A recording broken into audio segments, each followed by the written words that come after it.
Welcome to LEADERSIGHT, where we hope to provide you with some insight, some foresight, and a little bit of hindsight. The 2020 hindsight variety. I want to introduce you to, this is a group of friends right now. Who knows, maybe there'll be more people coming on, but this is a wonderful group of people, Chris. I know most of the people on this call right now, and like you, they're people who I've had the privilege of watching them uh, show some substantial leadership chops and learn and do some amazing things in the companies that they work in. So I think almost all of you know me. I'm Erik Thompson. I'm the guy behind Thompson Leadership Development, and I'm really excited today to have Chris Rutledge here with me. Chris is the CEO of Gulf Winds Credit Union, which is a wonderful jewel of an institution that sits down on the Gulf in Florida. I'm going to tell you a little story about Chris. So when I first met Chris, he called me up and he had a teammate who he had a great deal of investment in, as he tends to. He cares a lot about the people who work for him. And he's this person, he really wanted to help him get over a hurdle. And he's talking to me about, the things he'd like me to help them get over the hurdle with as a coach for this person. And I'm listening to him and I liked everything he's saying. I said, love the idea of coaching this person. And, but I got a suggestion for you is I'm going to suggest that you get coaching from me as well, because how you play this is probably going to be more influential in how it comes out than anything I could do. He just immediately like, yeah, let's do that. And then I came down to the business there, and this is probably about 10 years ago now. And I remember we had a first dinner, Chris, at a restaurant that is going to always be dear to my heart, Grand Marlin in Pensacola. And if any of you go down to Pensacola, check it out. It's a wonderful fish joint right on the water. And I just was sitting there with you, Chris, and 10, 15 minutes into it, and I said, this guy has a lot of emotional intelligence. He's very humble. He's very open. And I like the way he thinks. He thinks about people. And it was a strong feeling, which has never gone away. So welcome, Chris. Well, thanks, Erik. I appreciate you welcoming me on today. It's been a great 10 years. I've really enjoyed my time with you guys. Am I coming through clear there, Erik? Or I hear you. I hear you well. Good deal. You froze for a second on me. The joys of Zoom meetings, right? Right. It's been a great 10 years. I was thinking about our conversation today, and I thought, one of the stories you hear me tell is it seems like I've had to be maybe 3 or 4 different leaders in my 19 years here at Gulf Winds, and you've probably been influential in helping me make a couple of those changes, if not most all of them, as I try to kind of morph from one position to another as a leader. And that's probably a big part of my story is self-awareness that you help teach me. And maybe I kind of extend that on a time horizon into this ability to kind of morph and change as a leader as everything along the path dictates, I think like a lot of good leaders, you had a natural self-awareness.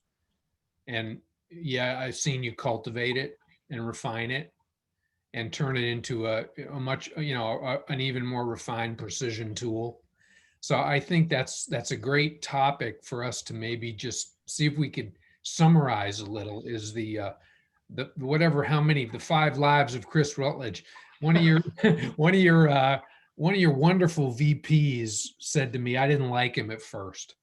And I think this is a person who maybe was with you back 19 years ago when you started running this institution, which, by the way, I think you guys have about 500 million assets that you're managing for your members. Is that about right?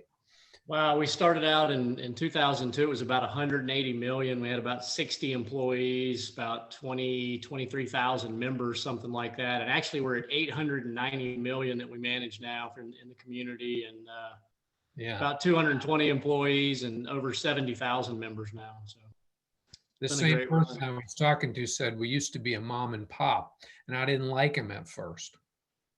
What do you think about that?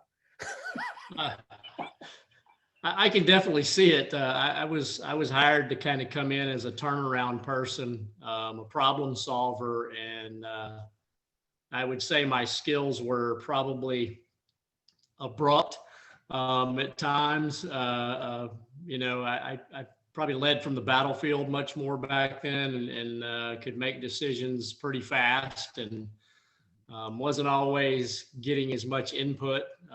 I convinced myself back then that was warranted. This was an institution that had problems. It needed somebody to turn it around, and that my moves were, they were done for the best interest of everybody. And, maybe I was a little bit oblivious to the fact that some people didn't know that, right? That they didn't know me well enough to know that I had good intentions behind those moves. So maybe a little bit better pace would have been worthwhile. There's some of that 2020 hindsight.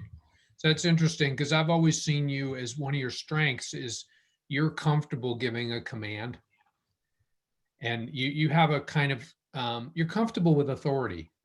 So if I'm hearing you, that was needed back then. And for you, it was mission driven, wasn't about ego.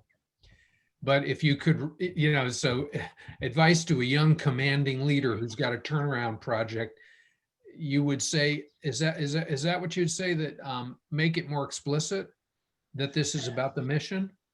Or yeah, I probably could have sold why my moves were necessary better. Pause to explain things more. I was so driven to fix the next issue each time, and every time I would fix something through a series of decisions or commands or whatever, I would just move on to the next, and was so driven at that time in my life. I was only 35 years old, and had just boundless energy to try and attack things like that. And so that would be a piece of advice would be to pause between each one and make sure the team's still behind you, right? Because you can run off from them a little bit, maybe get too far ahead and lose some of them if you're just running from one fix to the next. I heard a really wise person say, I know how to go up a hill, but my challenge is to get them to come up with me. Yeah, there were probably a few times I was up at the top and turned around and looked back and said, where is everybody? I think that makes a lot of sense. And I think the bigger thing was that you said ego wasn't involved in it. There were times that ego definitely got involved in it. I mean, when you got rewarded for fixing these things, right, by a board of directors who would sing your praises and go, hey, it's great, you've turned this around, you've solved the problems or whatever. I remember 2 years in and a board member looking at me still, and he said, well, you've done it. And I thought, done what? I've got like 20 years worth of work ahead of me to get this place where I'd like it to be, but it still is a moment that sticks in my head. So it fed my ego some at that time. And probably one of the mistakes too for that young leader looking back is that when you get the wins and you feel the ego boost off of fixing things like that, you can hang on to that leadership move too long. And there was a place where I should have let go of it. I clearly, looking back, I probably hampered some of the leaders behind me, some of the very leaders I was hiring and bringing in to help with moving it forward. I was still trying to command everything rather than turning over more to them once the battle was kind of won, and we were into a more normal phase of development. So this same person she was talking to me about you, she said, during an early reduction in force, I saw that he was guiding our ship with intelligence and an eye to excellence and character, and that he kept growing. He discovered a governor in himself, a governor in the silverback. I think she's calling you a gorilla, Rutledge. It's been said That's before. what that means, silverback. So maybe you're getting now, would you consider that sort of the second major phase of your leadership of this institution, the one you just mentioned there, where you started to learn? Yeah. To talk to us a little about that. How do you look at that now? So there was a point where I can remember this kind of thing sticking in my head, where I was running fast, still trying to be that leader who was solving everything, not delegating enough of it to the leaders behind me and giving them enough room to run. And this realization hit me. There was a CEO of another credit union down the street from us, a big institution that literally it is like 55 years old. At 10 o'clock at night, he was on a treadmill and he just dropped dead. He had a massive heart issue, and that was it. They found him the next morning on his treadmill still. And I remember stopping and thinking and going, wow, there's a lesson here for you, Chris. You can't be everything. I knew how that guy led. I had watched him over the years. I'd actually followed him in a previous job. He left the previous job and I took his old job years back. And so I knew a good bit about him. And when I saw that, I went, okay, you got to figure something out here. And this moment hit me where I said, even if I'm egotistical enough to believe that I get every decision right, and of course I get every decision right, Eric, I'm kidding. Made a lot of bad ones along the path. But even if I was egotistical enough to believe that, 5 leaders underneath me, he only got 80% of them right. We're still doing way more than I was up at the top trying to control them all. And that was that kind of movement. I went, okay, Chris, you've got to back off. You've got to trust more. You've got to hand off more of this stuff and give people more room, hire well, delegate. And I've been rewarded for it 10 times over. I mean, that phase is now doubled. It wasn't just a layer directly beneath me, but then another layer that was created beneath that. And it just, I think about it and saying it just leadership kind of went exponential at that point for our organization. And you see the growth really begin to turn up. I think it's a huge part of the success of the organization. You think there's a direct relationship between that stepping back and focusing more on the decision-making of the team rather than your own and the growth of the organization? Oh, absolutely. I mean, what would you say to someone who would be skeptical about that? Is there, oh, no, how do you know that's the factor? Well, I guarantee you that there's a tendency not to want to do it, right? There's this risk that you're taking on by delegating and let other people take on those initiatives. And so Eric, you probably remember my parking lot analogy, and that was the way I learned to kind of let things out. When my sons first wanted to learn to drive, I didn't take them out on the Autobahn first thing to teach them to drive. We didn't go out on a super highway, right? We went to a parking lot at the back of the mall on a Sunday morning when nobody was there. And then I could kind of sit back and shut up a little bit and let them drive. And if they hit a parking block, well, it was a bent rim. It wasn't any big deal. And once they proved their abilities there, then I began to say, okay, let's go out on the city streets and then the county highways and so forth. Eric knows the rest of this story. My oldest son actually got in 5 auto accidents after that. So, you're not always rewarded for that approach. But for the most part, that kind of approach is the way I took on delegating leadership. I said, okay, let's give somebody $10,000 worth of decisions and see what they do with it. And then let's give them $50,000 worth of decisions and see what they do with it. And just kept letting out more. I guarantee you that there's absolutely no way. I mean, I think Haley is on the call here. Dale is on our call as well today. When you look at the level of decisions that they are making as leaders and what it's contributing to this organization, not only could I not do that because I don't have the knowledge in the areas at the level these folks do, there's so many of them now across the organization that are making decisions at that level. It's just, I would have held it back. I would have become the limiting factor on the organization. It's clear to me. Probably did for a while. I remember in the first week, so Chris is one of the companies that engaged me for my Leading by Managing Self course. And I remember in the first meeting, you probably remember this, Chris, that we just started off, it was probably in the first 15 minutes of the meeting, and you started talking and you were saying very intelligent things, but you were speaking for a while. And I just was kind of watching your team, and I sort of watch them glaze over a little. And I asked you how much of that, what you just said, do you think was truly valuable to them? And I remember, again, that real coachability in you. You were very interested in the question.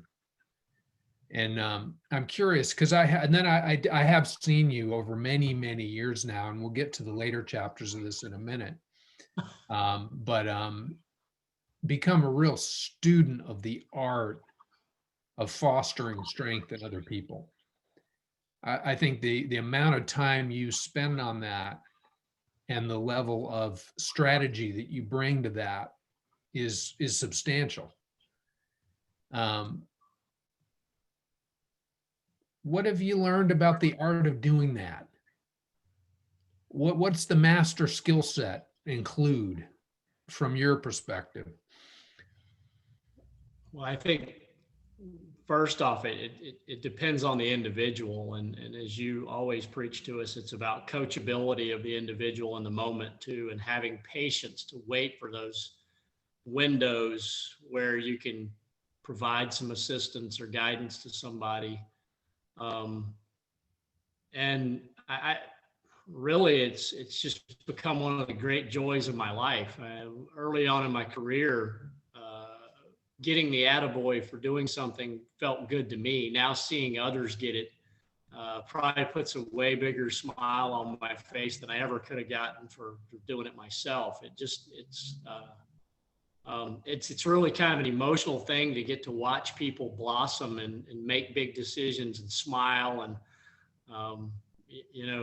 you're looking for those moments, for those challenges that you can put in front of them. And that to me is one of the big skill sets that I think you have to develop, is to kind of sit back and be patient and watch for those challenges that you can lay in front of them.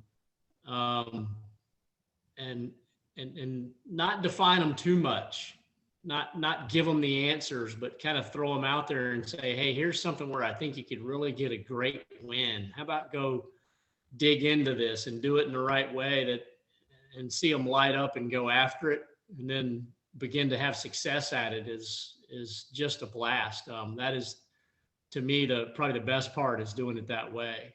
It's the most productive way too for the organization, right? Takes me back to that comment about a governor on the silverback. I mean, there's a lot of restraint in what you just shared, and it reminds me of parenting. And it also reminds me, you did something interesting as a father. You allowed your boys, I think as teens, to plan family trips. Was it even down to the budget to some degree? The management of the budget? We gave them an overall budget and said, here's how much you have to spend for the big family adventure this year. And then we kind of let them go and dream and start to bring back stuff. And then you'd coach a little bit and then let them go again. And these turned into some just unbelievable family adventures, things I'll remember for the rest of my life. I think my sons will too. I did get to stay in a yurt at a Metallica concert in England as a result of it, but wouldn't change that for anything. I'm a Metallica fan too.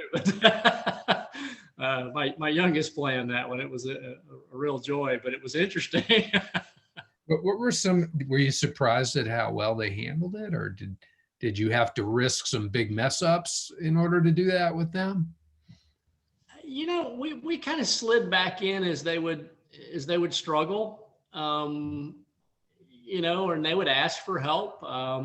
But overall, no, I don't think we ever experienced anything too dramatic, any major problems as a result of it. But we took some risk there. Yeah. I mean, the first risk you took was that you'd end up in the yurt at a Metallica concert, right? If you let them choose where you were going. But then, there were the risks that they could get everything booked. And, the system of booking through these agencies online and everything is pretty safe. And so they got big grins on their face from being able to do things and take the lead there.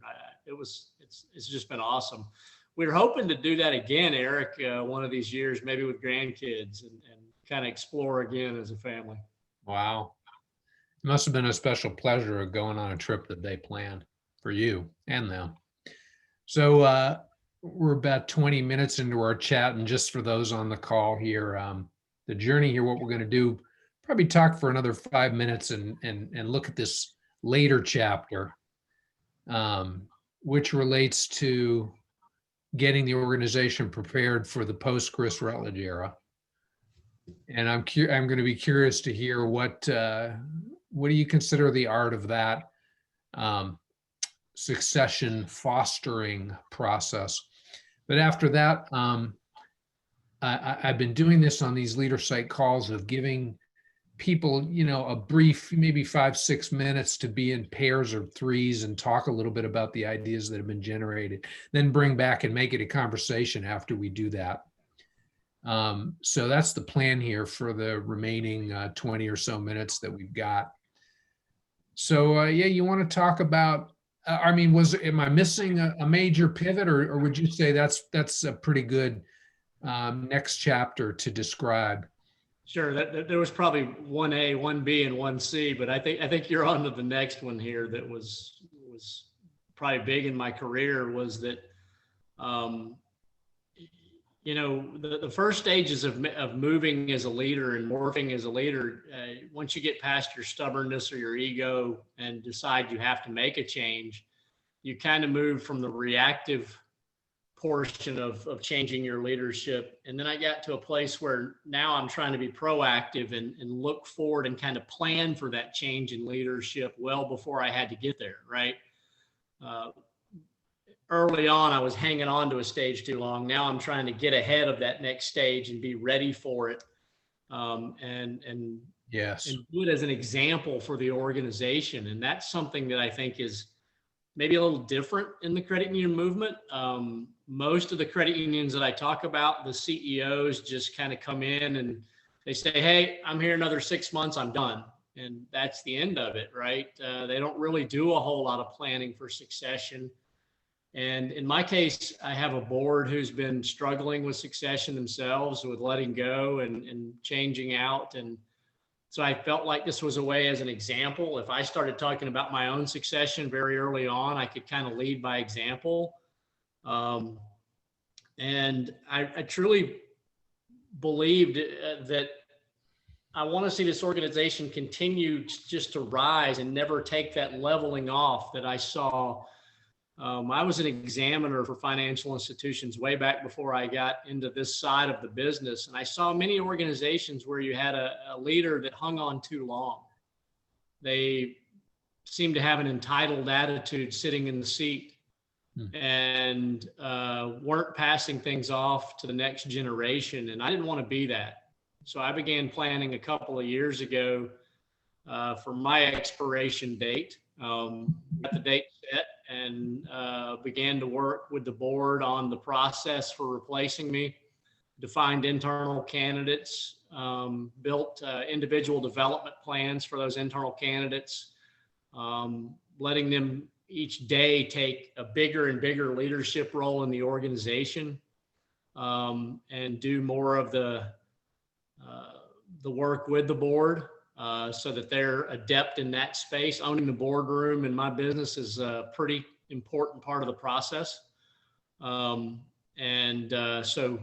having them develop that skill set is really vital right now. And it's been a joy. It's a little bit challenging. It's a new phase I've moved into, and I get this kind of mixed signal from people about it. I have some people who come to me and say, Chris, don't step back too fast. And they seem to be wanting to hang on to the previous years. They're almost a little nostalgic. And then I have others that kind of get it and they're going, yeah, you can step back a little faster. And so I'm getting some mixed signals from the organization as I do this one, and trying to evaluate those is a little fun at times. But yeah. You really have been way. Sorry, go ahead. No, go ahead. I just think you really have been. I don't know that I've ever seen someone get so far out ahead and think so carefully about how to do that really well. And that's interesting the way you put it, that you wanted to leave that as almost an institutional memory. I think these organizations have something like a group memory. And of course, in the United States, you're making me think of George Washington and his decision not to go on and take another term, and teach him how to say goodbye, as is in the Hamilton musical. And I think watching you, what was one thing that was interesting for me, Chris, is to watch the degree to which you had to kind of almost get comfortable with being less relevant. Not that you're not relevant, but you had to say, okay, can I really give this much of it up and still be here? And that was just, I think, part of the personal battle of that. Do you agree with that? Oh, absolutely. I mean, yeah, you begin to believe that you'll plan yourself out of existence almost before you want to, right? That you could move too quickly here, what have you. But I don't think it's really happened that way. I mean, I found a pretty solid place in coaching the board and coaching the leadership team and found challenges of things that they definitely can learn and work on. That one I was talking about just a moment ago of owning.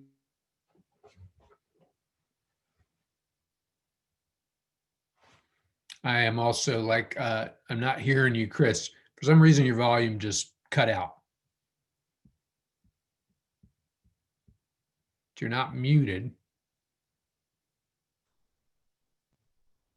Can you try saying something? Let's see if we hear you now. Yeah, can you hear me now? Yeah, you're back.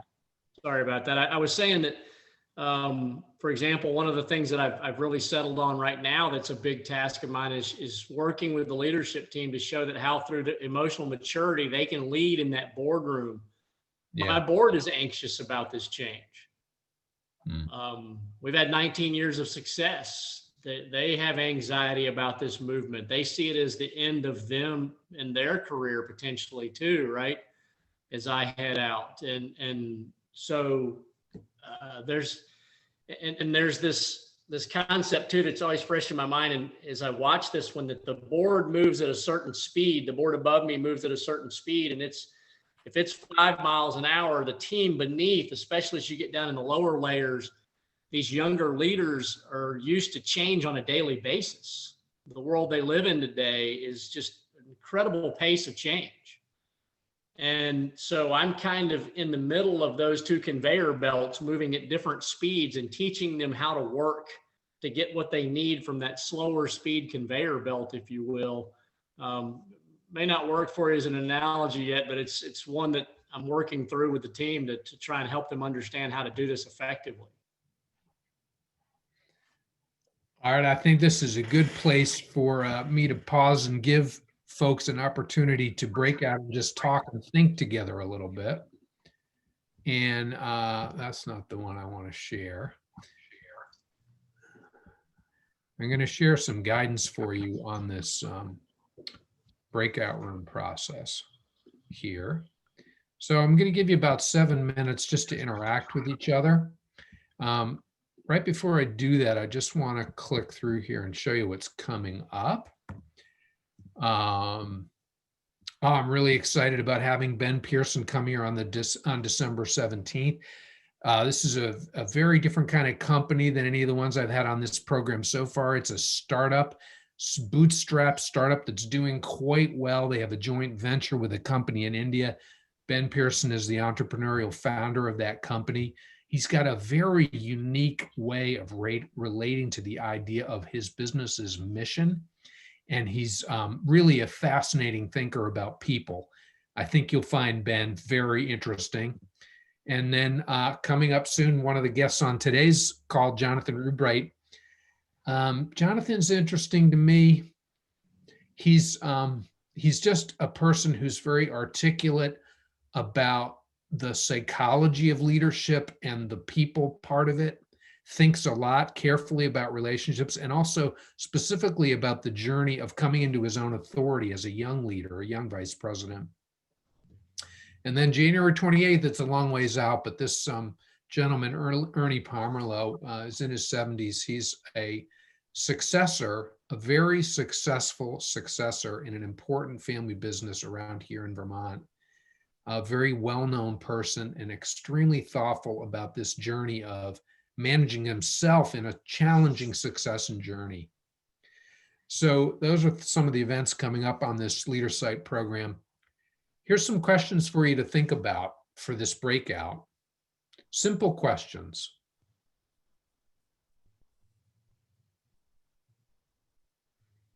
So I'm going to suggest maybe you could just note down these questions.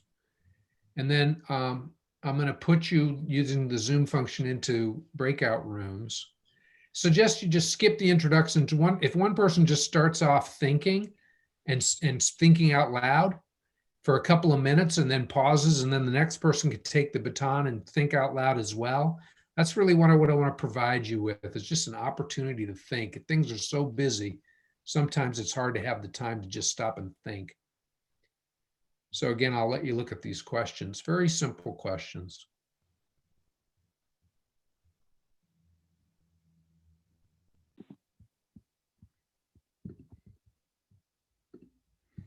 All right, welcome back. How was your small group, Chris? You're muted. Stay here, I'm gonna unmute you. Jennifer Woodfin was in our small group, Eric, and she reminded me of one of those early moments in my career about standing on top of a check desk in the lobby after Hurricane Ivan and trying to direct and control everything. And a nice moment that came out of it, a young man in the back of the room said, "Boss, we'd love to do everything that you're telling us to do, but if we don't have gas in the car or food for our families, we can't exactly take care of these things." And in true Gulf Wind style, I delegated all the responsibilities for finding gas and food to him at that point, and he became a leader right now in that moment. Yeah, that's a good story. So we just got a few minutes. I'd love to welcome your voices into the conversation here. What are you thinking about? What has the discussion today inspired you to think about? If you want to just unmute, you can go ahead and unmute and just talk. I've enjoyed this conversation because I'm about 3 years out from retirement and have started to strategically change how I show up at work and how I challenge the folks that I see as the next group of leaders to think strategically about their networks and how they are planning to step up. So Chris, I really enjoyed hearing your thoughts and getting a few tips from that. Thank you, sir. I think it's great that you're stepping out in front of it, Greg, and planning for that. We're actually going to do an exercise this next year where we challenge the EVPs to build their own vision for the future of the credit union. And the thought process again is that if they get that vision built before I ever leave and begin to pitch that, then the credit union doesn't even take a year pause, right? As they create their new approach, it just keeps on flying on up the scale there, if you will. Other thoughts? Love to hear what you're thinking about.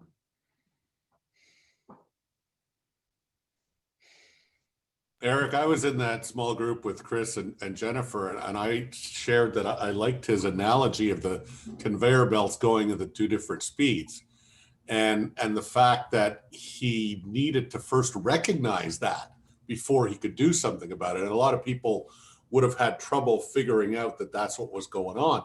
But then he shared some mistakes he had made early on where he had, tried to sort of appropriate one of the slower moving thing and say, I'll take care of it. And that later came back to bite him because now that he's trying to extricate himself, they need to recalibrate the speeds of those conveyor belts again. So I thought that was a real eye opener about just having to recognize it and then having to then manage yourself within there to handle it properly. Yeah, Eric, what Steve didn't tell you is I've gotten caught between those conveyor belts a few times too, and that may be what helped me recognize it. Moving at different speeds, I'll tell you. Scars from being chewed up. Yeah. Absolutely. And I think the part that Steve's talking about, that where I've hurt myself is because what I did in a way was that belt above me that was moving too slow, I would pull a lot of the power from that belt down into my area and say, I'll take care of all these things. And now as I'm trying to extricate myself and plan for the future, that belt's got to start coming back up to speed and getting prepared to make a big decision. And it's a little bit challenging to kind of get it geared back up and running in the right way. And you can feel the anxiety of that group on that belt as well towards it. We have time for one more comment. A lot of thoughtful people on this call, so love to hear another comment. What are you thinking about?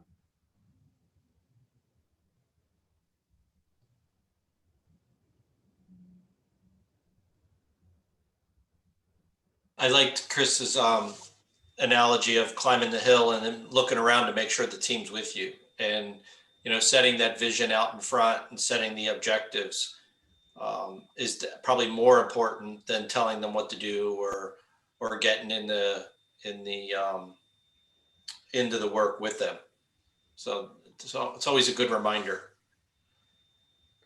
Yeah, it's in any job where you're on a team, and if you're kind of a person who likes to fix stuff, that anxious instinct to fix just seems like it's a constant journey to figure out where to put the brakes on that for many people. And it becomes a long-term project, a long-term exploration of how to do that well. And when not to do it too, We also had a really quick discussion on when the team really does well at practicing definition of self, it's readily apparent who strengthens and who weakens. Who really becomes a team player and grows up and sort of works harder and smarter and develops, and who cannot do that. And ultimately, I wonder if that becomes who remains on the team and who doesn't.